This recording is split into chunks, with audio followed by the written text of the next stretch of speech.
All right, Steve, how you going, man?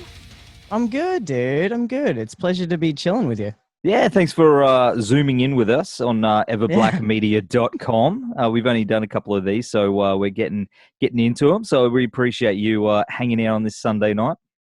Yeah, cool. No, it's honestly, it's awesome. I'm loving it. Awesome, man. Well, of course, these four walls are about to release your long-awaited third album. This is Not a Future on April 24, and it's definitely worth the wait, mate. How are you guys feeling now that it's all done, ready for the world, and it's almost there? Yeah, relief is the big word. It's like long time coming is the biggest phrase that we keep saying about it because it's just gone through so many cycles and so much so many different directions. Like we released a single in Bravery in 2017, and that was the first single since we moved to Australia. Yeah. And at the time, the plan was just to basically release a single every year. There was no intention on an album. There was no intention on anything. Then the next year, we released as planned the next single over and over. And then at that point, we were just like, man, we got to do something. You know, we want to tour on something of substance. So we were going to do a 6-track EP.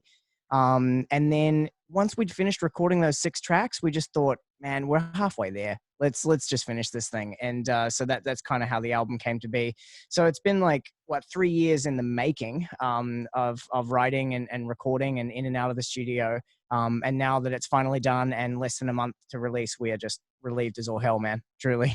And very happy, very Oh, happy. dude, you got to be. It's just, it's such a great album, man. And your latest single, Chaos, man, it's just Yeah. blowing up online, like Spotify. Like, was it 50,000 streams?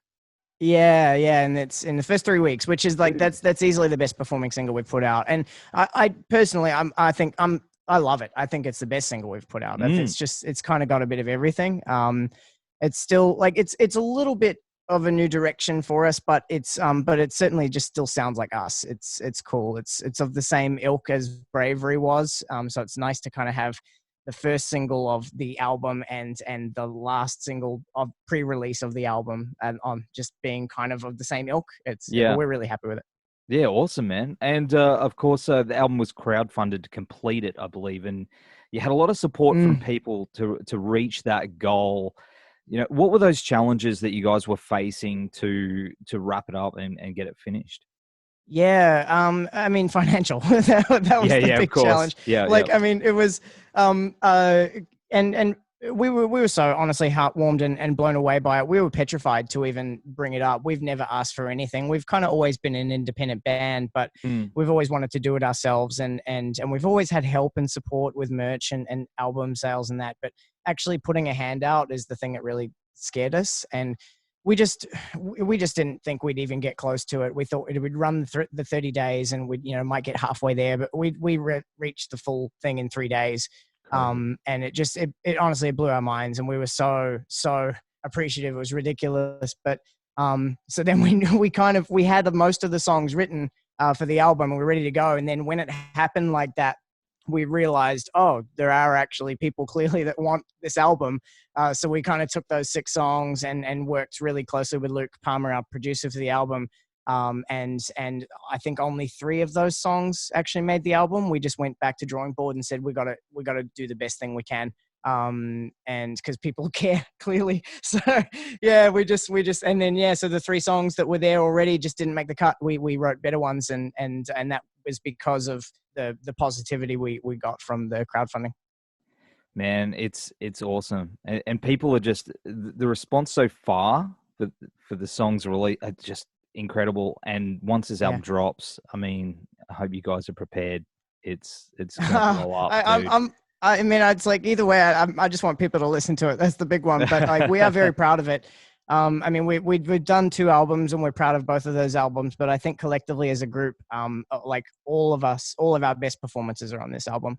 Yeah. I love the previous ones, but this one is definitely shows you evolution and how far you guys have come. Because I mean, you've released singles and stuff in between them, and it's kept you pretty busy. But you seem to have really evolved on that creative flow as to where you are now. And it's just, have you seen that since then, whatever you guys are writing now is taking another step yet again? Yeah.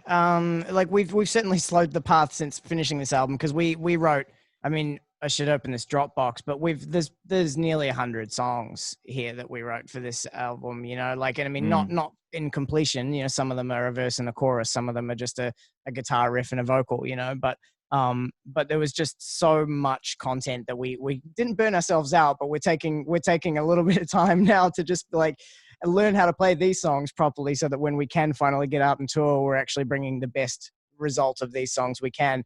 But yeah, like, I mean, the evolution of even from 2017, from Bravery, like, which is really kind of when I feel that our career in Australia has started making any kind of traction at all. Um, like, I mean, we've had, like, some guys in the bands have had kids. We've, you know, people have gotten into massive house debt, you know, like, it's just like, there's life got in the way as well, which has really helped and moved away in the songwriting capacity. So like, it's just interesting. It's like, we're all in such different head places, you know, we're all getting older. There's just new experiences that have been had. Yeah. And I think it really shows, because it's a pretty diverse album. It's not just, you know, 12 and a half balls to the wall rock tracks. There's some oddities on there. But that's kind of where we're at now. It's like, it's just a mixture. It's like a mesh of a whole bunch of ideas now. It's a good thing, man. Definitely seems to be a running theme throughout your albums that are, you know, more relevant now with everything that's going on, you know, Crazy, isn't it? than ever, yeah. dude, you know? So, I Yeah. mean, where do you draw from that? Hope is that we were talking with someone recently about the same question, and hope was the answer. It's like, it's just, you know, there's always a light, there's always a way out, and so it particularly now at the moment. I mean, obviously all these lyrics were written prior to all the stuff that's going on in the world right now, but like, I mean, at the end of the day, you know, it it's about falling down and getting back up, in a nutshell, you know, right from the absolute beginning. Like, the very first song, The Sound, is basically about, you know, just someone living their life in a Groundhog Day environment, of which they just keep repeating the same vicious cycle, round and around and around, and just see literally no way out. And then chaos, you know, coming into the next track of that song is really about kind of just breaking the walls down around you, and seeing that there is a light out there.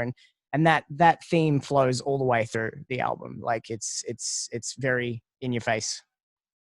Absolutely. And, you know, have you found that, you know, all this going on at the moment has sparked a bit of lyrical creativity in you? Like, have you been writing lyrics and stuff? Yeah, I mean, I'm not the kind of person that has a pen and a paper. Like, with the way that we write is very musical first. I didn't start as a singer. I kind of just fell into it. And so musicals has always come first with the band, and then we'd add vocals and melody and lyrics afterwards. But I mean, at the moment, there's just so much stuff happening with my family and my friends and my wife, and just like stuff's happening internally, that there's so much to write about at the moment. There's so much heartache out there, and that's really, you know, for better or worse, that's what I draw from, and it hurts, but yeah, there's a lot to draw from at the moment. Well, you guys have been doing this for a really long time, and you started off in Auckland, New Zealand, and then relocated over here. And you've had an incredible career, man. You know, a lot of New Zealand bands, you know, like yourselves, have made the big move over here, and still keep that strong connection at home. How do you find that? It's home. I think that's it. Like, I mean, I think we would have to consider ourselves an Australian band now. We've probably had more successes over here within, you know, this decade. So that we're definitely, you know, an Australian band at the moment, but we remember where we're from, you know, and I mean, we remember cutting our teeth in the small, shitty venues of Auckland and touring to no one, and just, you know, just that was our origin, and that is, you know, for two of the guys in the band, that's our birthplace, and it's the birthplace of the band and the birthplace of the name. So yeah, no, we definitely know where we're from, and I mean, there's a lot of there's mentions to it in the album as well. Like, I mean, not literally, but like, you know, every song's written about friends at home, or written about, you know, experiences at home. But our fans at home, I mean, every time we go back, you know, they're there for us, and we don't neglect that. We appreciate it so very heavily. Oh, that's awesome, man. That's awesome. It's funny. I'm drinking a New Zealand beer right now. Lovely. The What is it? Wakachangies. It's a Wakachang. Oh, yeah. Mate, my favorite drop. No, I do like that beer. The New Zealand. I'm Australian, but my favorite drop's New Zealand. Funny enough. Nice. So, okay. So, I mean, you've supported and toured with, so many amazing bands like, Disturbed, Trivium, Fozzy, Carnival, heaps of others. Has there been one that's been the most memorable for you? What's been the best experience? The Disturbed tour was probably the best tour that we had, because it was really where we learned how to act like at that kind of level, and how to play to audiences of that kind of size. Because like the one that stands out to me, in 2009 we opened for Nickelback in Auckland, and it was our first big show. Like we'd played larger rooms, but it was like we went from 200 to 15,000, like overnight. It was just ridiculous. And I remember just standing side of stage and just ready to puke before walking on, like genuinely like dry heaving. And then the guy that we had teching for us at the time just pushed me on and just said, you just got to fucking do it. That's the answer. Just go do it. And we did it. And like that's always going to sit in my head as like the biggest moment of my life. But the Disturbed tour, like, I mean, those guys were so accommodating. The crew was so amazing. Everyone was so supportive. Like, that was the same tour with Trivium as well. And it was just like, it was heartwarming to see how much care there is in this genre, particularly in that heavier genre, because we kind of teeter somewhere in the middle. But like, every single night there'd be people from Trivium and people from Disturbed standing side of stage for our set at 7:30 at night, and just watching. And then we'd come off and we'd chat about it and like go sit down at catering and like have a pie and talk about like just the music scene in general. And it was just like, it was so nice and warm. And it was just like, wow, like at this level, that's just where it's at. And so that's kind of that was the biggest experience for me, just like how warm and welcoming that high level it really is to up and comers. It's really, really cool. Who was the coolest to hang with? Yeah, Matt Heafy was crazy nice dude, just insanely nice dude. Yeah, it's just unbelievable. Super fit even then. Like, it was just like, just always seemed to be working out. But yeah, it was really cool. And look, man, I'd like to, again, it's the band you love to hate, but Chad Kroger, man, what a guy. Just like such a nice dude as well. He'd come and just chill with us when we've done 2 shows with them in Auckland.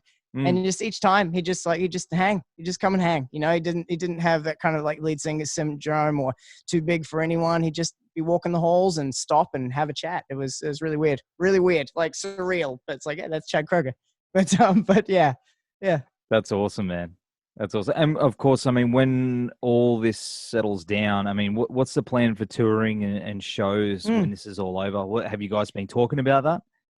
Oh, absolutely. Like, I mean, we've got plans for the now. So we're going to be doing a lot of live streaming. We're going to be doing a lot of pre-recorded videos of us all in different places. Like, so we've got plans at the moment to kind of just keep content up, because I mean, we've got an album to push and we've got nowhere to tour it, so that's the really tricky thing for us at the moment. We've put a lot of our heart and blood into this album, and we just don't want it to just see the ether. We really have to push it out there. So we do have plans in the now, but as soon as like, I don't know, it's tough because everyone's rebooking for September, rebooking for December, and it's just, who knows, like who absolutely knows. So as soon as things lighten up, we're obviously, we've got dates pre-booked that we're going to just keep pushing around here and abroad. So we're heading home for New Zealand for a couple of shows, and then we're doing an East Coast run here. But yeah, I mean, it's just, we love playing live. So that's what we do it for. And that's what we're going to continue doing it for. So we're just going to book it and we will come. That's awesome, dude. And you're good live too. It's a good time. Always a good time. Yeah, it's fun, man. We love it. It's like, it's why we do it. The recordings are fun and it's great to have that experience, but it's just, there's particularly where I stand, like, if one person or 100 people singing my words back to me, it's just like, there's no bigger high in the world, man. It's crazy. That's awesome, brother. Well, man, thanks again for hanging out and, doing the video thing. All good, man. This Is Not a Future comes out on April 24. Man, I've got to get me one of those screens. What's the symbol? One last question. What's the symbol meant? Good question. It's the album cover. But Brad, our drummer, is also our designer. He's done all of our work in the past, every album and anything you see that has any kind of flickery thing, like he did the Over and Over video. He's just our guy that does everything. And we've kind of always wanted to put a brand on the name. And I've been really inspired recently by Under Oath's new stuff, particularly their the album cover and the color scheme that they're going with. You know, they're more branding themselves. So yeah, we really wanted to kind of just have a logo synonymous with these four walls. So there is, you know, if you look for it, there's four in there of multiple things, but we just really wanted a symbol. And you'll see it a lot coming up. Who's going to get it tattooed first? Oh, good question. Yeah. Oh, yeah, really good question. Probably not for a while at the moment. That might be restrictions on that. But yeah, that's a really good question. Man, I don't know. It's probably me. Yeah? Mate, should do it. Oh, absolutely. It'll look good cool. Back piece. Yeah, man. Yeah. Big one. Yeah. Awesome, brother. Well, thanks again for hanging, man. And I'll see you guys very soon. Hopefully we'll get to share the stage again in some time. Yeah, absolutely, man.